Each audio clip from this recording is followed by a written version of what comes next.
So I am back on the 2-liter Ecoboost Fusion.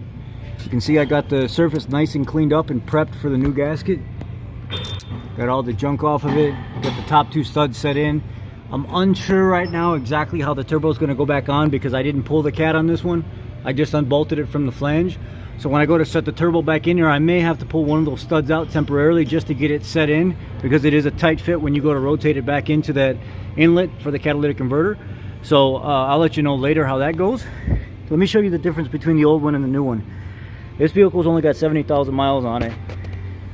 And this is a common problem I've seen people talk about. So remember the old one.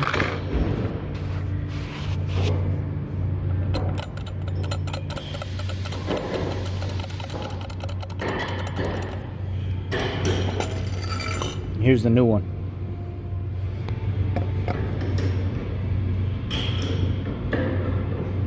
Nothing, super tight, no play, no nothing. And what ends up happening is this thing flaps back and forth, and when you're trying to build boost, you can't build boost all the way, and you'll get an underboost condition, PO299, because this wears out, the shaft wears out, and you can't keep tension on this anymore. So that's the reason why we're doing this, is the underboost condition and the rattling inside coming directly from inside the turbo.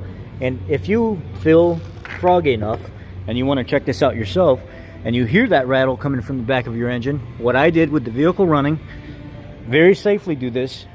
If you don't feel comfortable, you need to take it to a professional technician. Is I got a set of ears. You can go to Harbor Freight and get these. You can order them off Amazon. You can get a nice pair from your tool truck.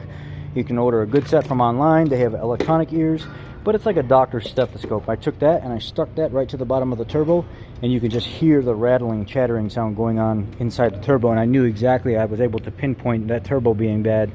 So that's the reason why we're replacing this. So I'm going to go ahead and install that turbo and then show you what it looks like after it's installed and tell you how I set it in there. So what I had to do is I went ahead and moved this bottom plate.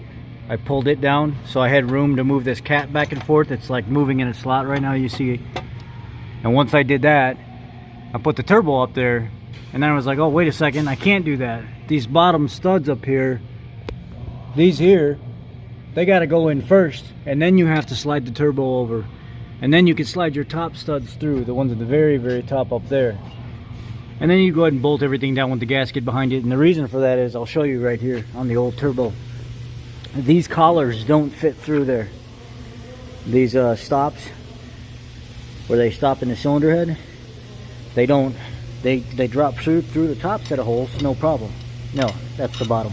They drop through the top, no problem.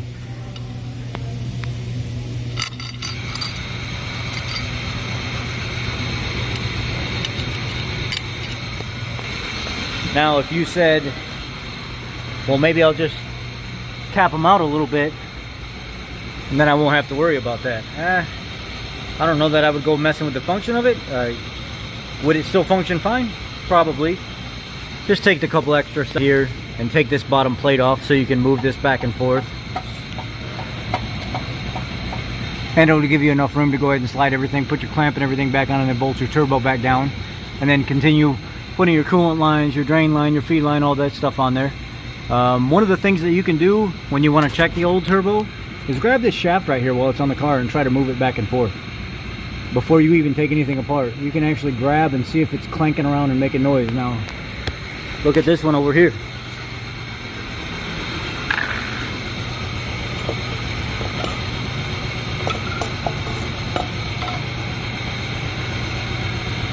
What am I doing? All right here.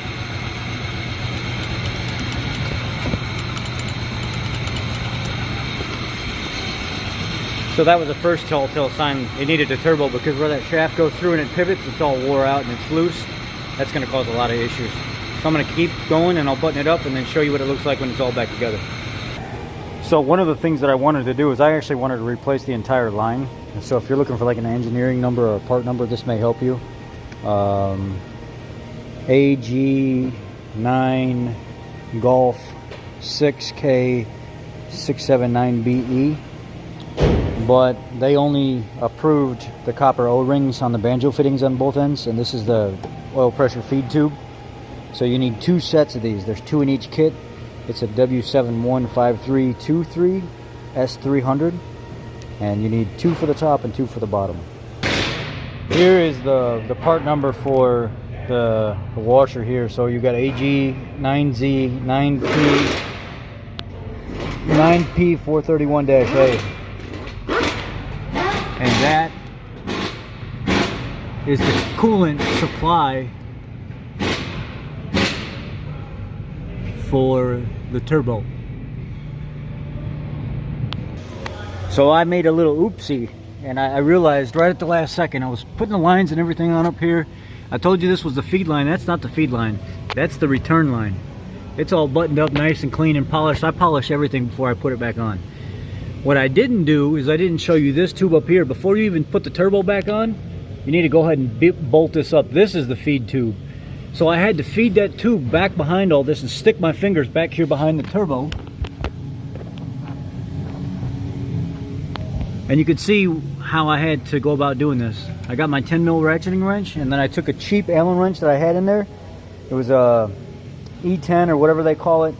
And basically, I created a little nub on my 10 millimeter ratcheting wrench. And I purposely burred the edges so it wouldn't go through for where I cut it. I left the burrs out. I kind of folded the burrs more towards the outside. And then I fed it back up underneath the turbo right here and was able to tighten it down from underneath right here. So if you go up underneath this bracket and you feed it up, you can tighten it. So now I'm going to continue. Okay, it's all installed. The lower tube is pressure tube, drain line for the oil,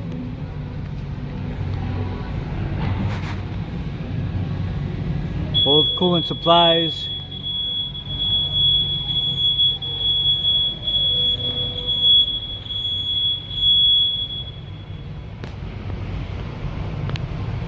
now time to put the top hoses back and go on a test drive after I put the subframe in, obviously. Now, as with anything, when you do stuff like, you know, replacing a turbo or rebuilding an engine, anything like that, you always want to change the oil. So I forgot to mention that earlier. I did change the oil in this.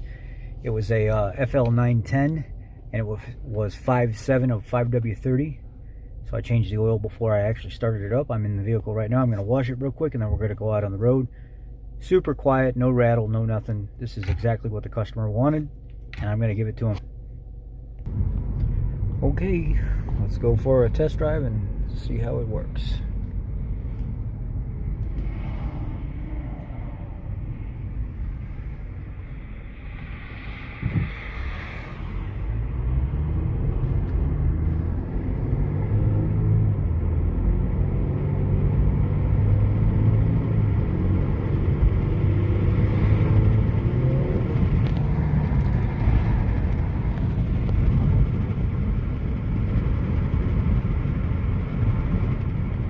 So far, so good.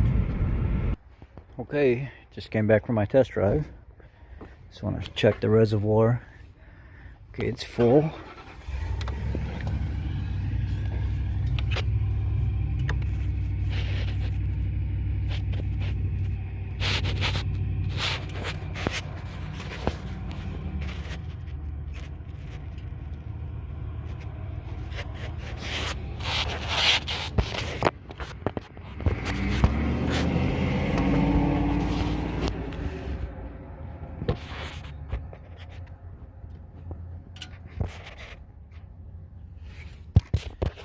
My oil supply line down there, make sure it's not leaking.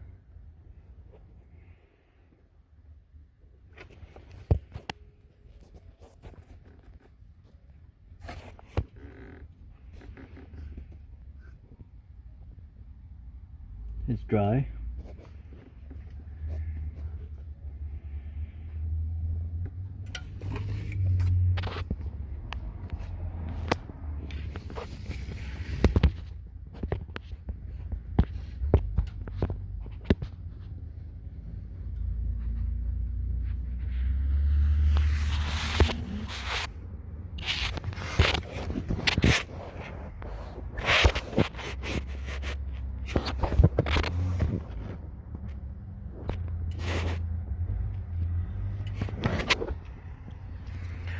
like everything's good. No check engine light, no nothing.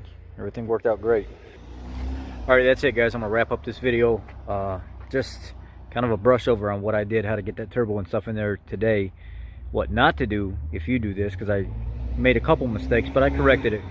You got to be able to do that as a technician. You got to think on your feet. You get into a hairy situation, you got to get out of it, but you got to do it right getting out of it. So anyhow, thanks for watching guys. Thumbs up, subscribe. There's more coming. Trust me, there's more coming.